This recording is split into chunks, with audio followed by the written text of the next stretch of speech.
Arm left. Hurt.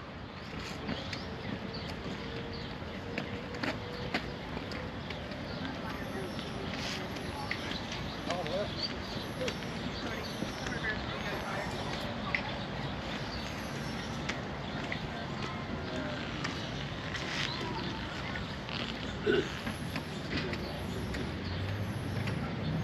Mark time.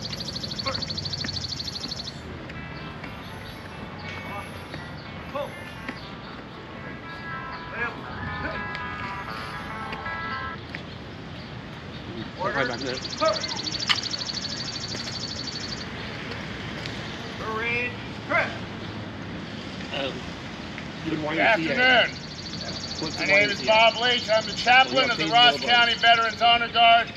I'd like to thank all of you for being here today. For the Feast of Flower and Moon parade ceremony.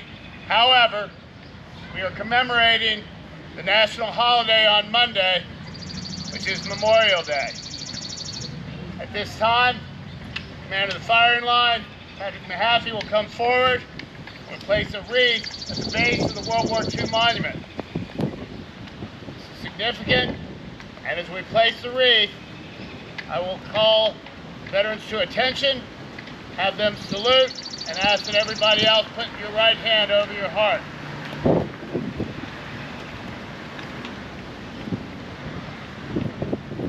Present arms.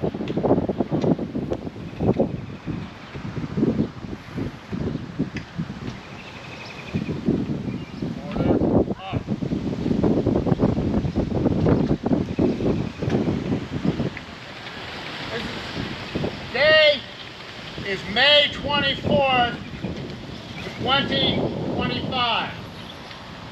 100 years ago, on May 24th, 1925, a baby boy was born in Ross County to Jacob and Bessie Riley.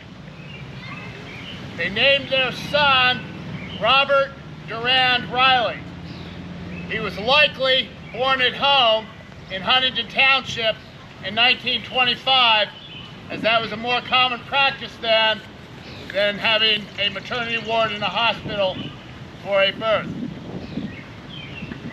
Shortly after his birth, his parents divorced and his mother remarried, and Robert was part of the family of George Durth, his mother, and then a younger sister named Betty. The 1940 census showed the four of them living in Huntington Township. Robert was 15 years old at that time, and his younger sister Betty was 12. She would later become his cheerleader when he went into the Army. Of course, we know from national history, Pearl Harbor was attacked on December 7th, 1941. The United States shortly thereafter declared that a state of war existed between the United States and Japan, and then also declared war on Germany. Robert's real father, Jacob, died in February of 1943. And on April 9th, 1943, just a couple months later, Robert enlisted in the United States Army and went to basic training. He trained at Fort Polk, Louisiana, and then transferred with his unit, Company B of the 9th Armored Infantry Battalion of the 6th Armored Division, to Camp Cook in California. While in California, in addition to additional training, the unit also had responsibilities to patrol 200 miles of the coastline in California. At that time, there was still a threat from Japanese submarines and concern that there might be other Japanese activity off of the west coast. In 1944, Robert's unit deployed to Europe and trained in England for an additional several months. And then on July 18, 1944, almost 6 weeks after the Normandy invasion on D-Day, the 6th Armored Division landed on Utah Beach and then headed south across the Cotentin Peninsula in France. Only 3 weeks after the unit had entered combat, Robert was wounded. Took a rifle shell to the abdomen. Hence that it was a sniper activity. He was in a unit that drove on half tracks to where they were needed to support the tanks in the 6th Armored Division. On August the 11th, his mother received a V-mail, which was essentially a picture of a letter that was written. And she recognized that it was not his handwriting. But the letter told her in first person, "I am now in a hospital in France. But don't worry, I am being well taken care of. The only problem is I can't eat, but that will be taken care of in a couple weeks." Unfortunately, his condition worsened. He was evacuated to a military hospital in England, where he died on August 20th, 1944, due to the wounds he had received on August the 5th. Sadly, on September 2nd, because communication then didn't work like it does now, his mother received notification that he was in a hospital in England. And it wasn't until 9 days later that she learned he had passed away. He was buried in a military cemetery in England. And in 1948, his mother made the decision to participate in a program where his remains were exhumed and returned to the United States. And on July 24th, 1948, he was reburied in Twin Cemetery, which is next to Bourneville.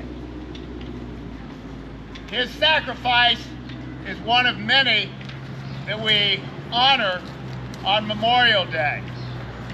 Here in this park, there are 252 names engraved on the World War II, the Korean War, and the Vietnam War Monument. 4 more names will be added when the Global War on Terrorism Monument is added, and there are 62 names on the World War I Monument. This is the other entrance to Yaktanji Park. This is how we remember our heroes on Memorial Day. The writer, Bob Eagleman, wrote that there are different levels of death. The first death occurs when a person takes the last breath. But the final death occurs at some point in the future where his name is spoken for the last time. When we read a name on a monument, that name is speaking inside our head. And so by having monuments like this, we will continue to remember our glorious war dead. And also, on the other side of the pine trees to your left is the site of the future Chillicothe Ross Military Tribute Museum. There will be a companion piece to the Veterans Memorial Park that will have available all of the stories of all of the names that are on these monuments, in addition to the story of Private First Class Robert Riley, which I have shared with you this morning. At this time, the Ross County Veterans Honor Guard is going to fire a salute, 3 volleys into the air.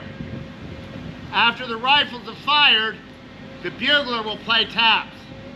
I ask that during the playing of taps, all veterans and individuals in uniform, please come to the position of attention, salute toward the main American flag, join us in a hand salute to all of our war dead. And I ask that everybody else here, when you hear taps playing, please place your right hand over your heart as a symbol of respect to those who gave their lives for our liberty and to honor all veterans who have served.